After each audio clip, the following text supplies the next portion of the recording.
जय गजानन माऊली. यंदाची दिवाळी माझ्यासाठी खरंच खूप खास होती, कारण निर्मिनी इतकी सुंदर रांगोळी काढली मोबाईलमध्ये बघून. तिचं ते स्किल बघून खरंच एक आई म्हणून आनंद झाला. आणि अनुवांशिक गुण मुलांमध्ये काही येतात आईवडिलांकडून, तर हा गुण तिने माझा घेतला म्हणून जास्तच आनंद झाला.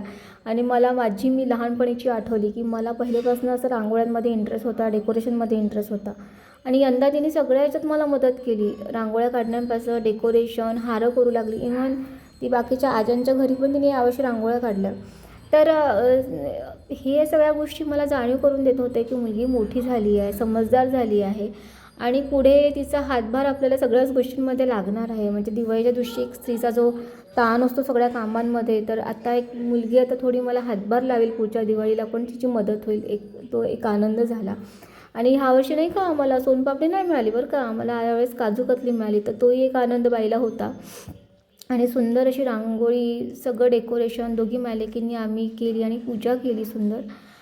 आणि एक जाणीव झाली, की काळानुसार, वेळेनुसार सगळ्या गोष्टी बदलतात आणि सुखाचेही काही दिवस येतात. Thank you so much.